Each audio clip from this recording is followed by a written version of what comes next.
Bonjour et bienvenue dans ce nouvel épisode de Capital Humain 3.0.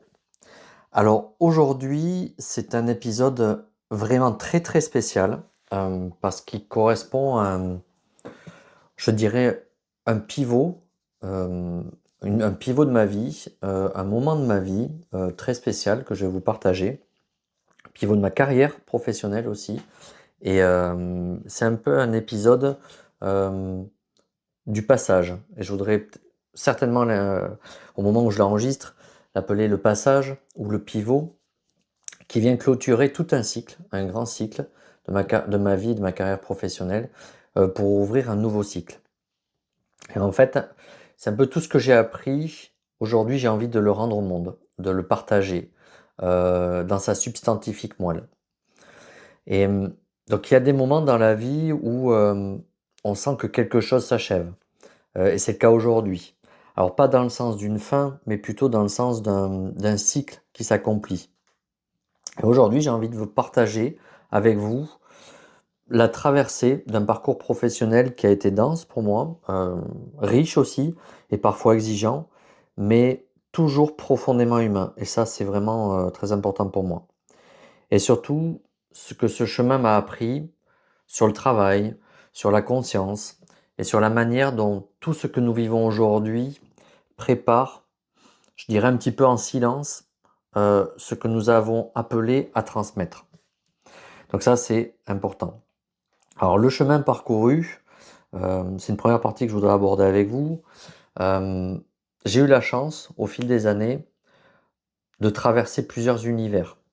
Euh, alors j'ai commencé en tant qu'universitaire, statisticien, découvrir les sciences, les mathématiques, l'univers aussi des ressources humaines, du management, des démarches d'amélioration continue qui étaient aussi quelque part dans les démarches qualité, sécurité, environnement, des démarches que je m'appliquais à moi-même. J'ai toujours été dans cette dynamique de me remettre en question, de mieux comprendre qui j'étais, comprendre les choses subtiles.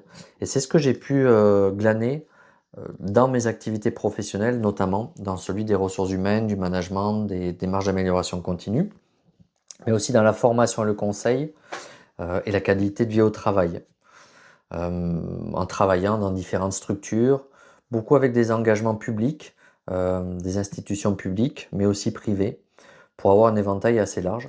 Et à chaque étape, j'ai appris quelque chose de précieux. J'ai vu les tensions, j'ai vu les défis, aussi les résistances. Euh, Ça, c'est un côté, mais aussi la beauté des relations humaines, euh, la puissance du collectif aussi, je dirais, et la profondeur de tout ce qui se joue derrière les chiffres. Euh, J'étais un petit peu un peu comme un observateur, à la fois acteur, observateur, contributeur, et j'étais passionné, et je suis toujours passionné par le côté subtil des choses, la systémique, l'envers du décor, euh, toutes les choses qu'on ne voit pas en apparence, mais qui sont hautement contributifs à ce qui constitue la bonne marche d'une entreprise. Et à chaque fois, j'ai appris quelque chose de précieux. Et j'ai compris que l'entreprise, ce n'est pas seulement un lieu de production, c'est un petit peu comme un laboratoire d'évolution. Voilà, je dirais comme ça. Un véritable laboratoire d'évolution collective et individuelle, vers l'épanouissement humain. Un espace où l'humain se confronte à lui-même, à ses propres limites, à ses valeurs. Et aussi, je vais aller jusque-là, parfois son âme, pour découvrir les profondeurs de son âme. Et puis un jour, dans tout ce que je faisais, ces expériences, tout s'est mis à converger. Comme je vous le disais dans des précédents épisodes, je suis passionné en fait d'anthropologie, d'histoire de notre civilisation, du legs et de l'héritage ô combien précieux euh, de nos civilisations qui nous ont précédés. Et en se penchant sur les textes sacrés, euh, on découvre tout ça. J'appelle ça la tradition primordiale. Et ce legs, je me suis dit, c'est pas possible aujourd'hui qu'il soit tombé en désuétude. À la fois, j'observais les limites d'un système dans les organisations, et à la fois, je me nourrissais de ce legs. Et je me suis dit, à un moment donné, tout doit converger. Et un jour, tout s'est mis à converger. Dans ma tête, je me suis dit, c'est ça que je veux vraiment apporter euh, au monde, au sens humain et du vivant, et notamment la relation au vivant aussi. L'entreprise qui est connectée au lieu humain, mais aussi à son espace géographique, voilà, à tous ces éléments qui sont reliés. Euh, je n'ai plus vu des métiers séparés dans l'entreprise, mais plutôt une trame unique. Et pour moi, c'est celle de la transformation humaine. Alors, je suis bien sûr tombé sur un pivot intérieur. Il y a eu une point de bascule, un passage fort que, voilà, qui est venu me chercher dans mes parcours professionnels et personnels. Tout est arrivé en même temps, avec une rupture avec un schéma de la société, un schéma familial, ou la petite voix qui me disait, mais tu sais, Johan, le travail, ça doit être dur, euh, c'est comme ça, il faut s'y faire.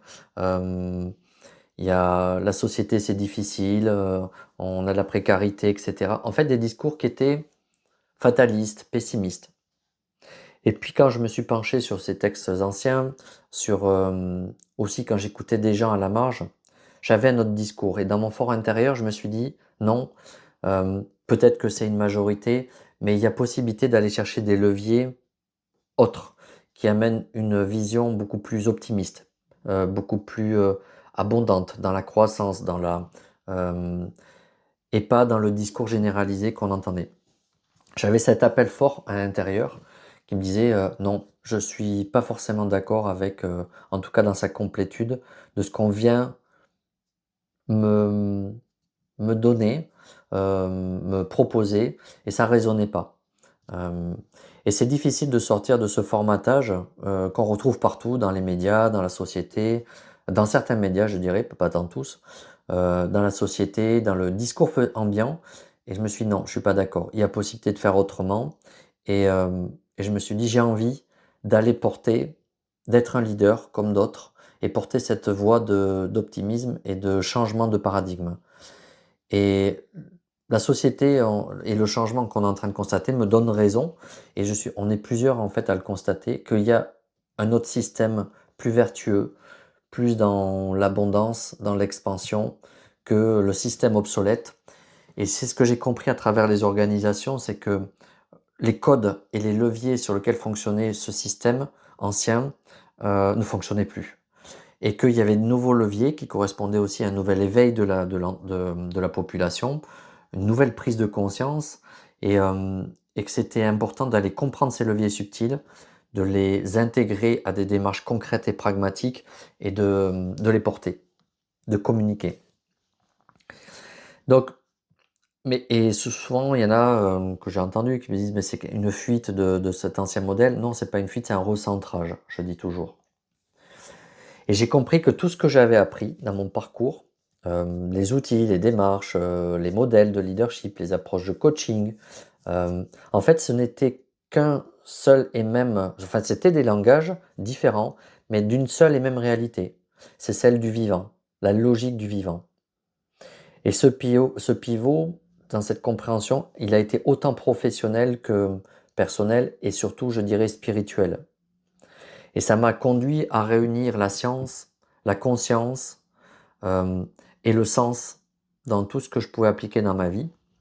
Finalement, de se dire mais que ça servait à rien de compartimenter le professionnel d'un côté et le personnel, qu'on est des êtres unifiés, qu'on est la même manière dans toutes les sphères, et que c'était une illusion de séparer tout, alors qu'on est la logique du vivant et de tout mettre en symbiose et de réunifier, créer ce lien. Et c'est ça que j'ai compris. Et à partir de là, en fait, j'ai voulu redonner du sens à tout ce que je faisais sur toutes mes sphères. Et d'avoir une démarche quelque part intégrée. Et je reprends un peu mes terminologies d'entreprise où on me parlait de système de management intégré. Et faisais le lien par mimétisme entre les autres pans de ma vie, et puisque là où j'étais contributeur dans les démarches de système de démarche intégrée. qu'on retrouve. Et on retrouve aussi dans la santé au travail aujourd'hui, un domaine qui m'est cher, la même chose, dans une approche intégrée, cohérente de l'être humain au sein des démarches qualité de vie, conditions de travail. Et donc ça m'a donné l'idée d'amener une notion que j'ai bâtie aujourd'hui, que j'appelle capital humain conscient. Voilà. Cette notion que j'aime faire maturer et transmettre dans aujourd'hui ce que je vais proposer. Alors après, il y a une période de réunification, bien sûr. Donc aujourd'hui, je n'oppose plus le rationnel et le sensible. Pour moi, c'est deux choses très complémentaires. On ne peut pas être que dans le subtil et le sensible si on ne le ramène pas sur des approches rationnelles. Et vice-versa. Notre société moderne s'est construite sur une approche très matérialiste, uniquement rationnelle. On a perdu le côté sensible, le côté subtil, le côté de l'invisible. Et aujourd'hui, on est dans une ère où, dans le nouveau modèle de société qui se présente, et y compris dans l'entreprise, on est dans cette réunification du rationnel et du sensible. Et je crois profondément à ça, vraiment. Et je crois vraiment que le futur du travail, et peut-être même de notre société, il réside vraiment dans cette réunification, dans cette reliance. Réunir le cerveau gauche et le cerveau droit, à la fois la rigueur et la sensibilité, à la fois la structure et la créativité, et le visible et l'invisible. Et mon parcours dans les entreprises m'a appris vraiment à écouter les organisations comme on écoute alors c'est un lapsus, un corps. Alors je voulais faire penser au sportif. Le sportif de haut niveau, pour performer, il est obligé d'écouter très en profondeur son corps, les signaux faibles. Et moi, j'ai la même approche. Alors, j'ai fait aussi du sport de haut niveau dans le football, qui m'a appris à vraiment me connecter du corps, à bien connaître mon corps. Et par mimétisme, je veux appliquer ça en fait, et j'applique ça aujourd'hui dans les organisations. Comme un corps vivant qui donne des signaux faibles pour détecter et anticiper des problématiques qui, si on ne les traite pas de suite, en fait, prennent des proportions importantes. Tout ce que j'ai appris, je ne le renie pas. Et je l'honore et je le transmets autrement. Donc, aujourd'hui, fort de ce parcours, de ces expériences, je me sens vraiment à ma place, à ma juste place. Et je me qualifierais celle d'un passeur entre les mondes, d'un architecte de sens et d'un accompagnant du vivant. Voilà, c'est peut-être quelque chose qui me tient à cœur, qui me caractérise. Passeur entre les mondes, architecte du sens et accompagnant du vivant. Ça, c'est quelque chose qui émerge depuis longtemps en moi. Et donc, j'aide les organisations à se régénérer, les individus à se réaligner et les lieux à se reconnecter à leur essence. Tout est lié. Et c'est ça que j'aime faire, moi. Relier tout cet ensemble, cohérent. Et mon travail, ce n'est plus de corriger ou de performer, mais plutôt de révéler, de réharmoniser et de rendre tout ça un petit peu cohérent, même beaucoup cohérent.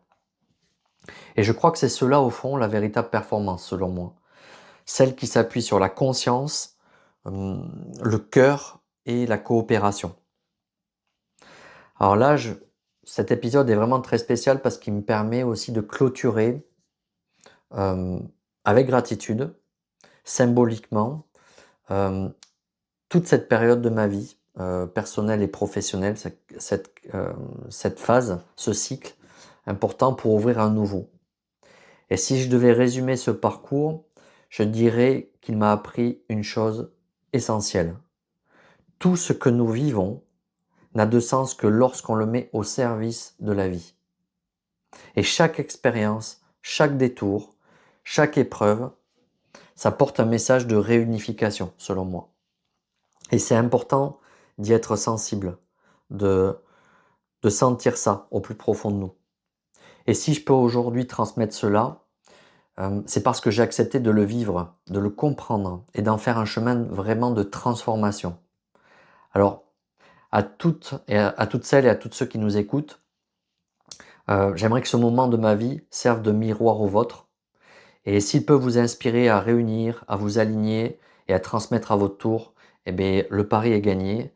Et cet épisode, au moins, il aura fait son œuvre au plus profond de vous. Et voilà, tout simplement. Donc merci à la vie, je remercie aussi à la terre et je vous remercie infiniment à tous de m'écouter, aussi de me soutenir dans ce projet de podcast qui est euh, un levier pour exprimer en fait mon univers. Je sais que ça fait écho à certains d'entre vous, peut-être pas à tous, mais en tout cas ceux qui y trouvent une résonance, mais je vous remercie. N'hésitez pas à me faire des retours aussi. Et donc voilà, c'est une clôture de ce chapitre, c'est un passage qui ouvre la voie vers euh, une autre partie de ma vie, de ma carrière. Merci infiniment et je vous dis à très bientôt pour de nouveaux épisodes.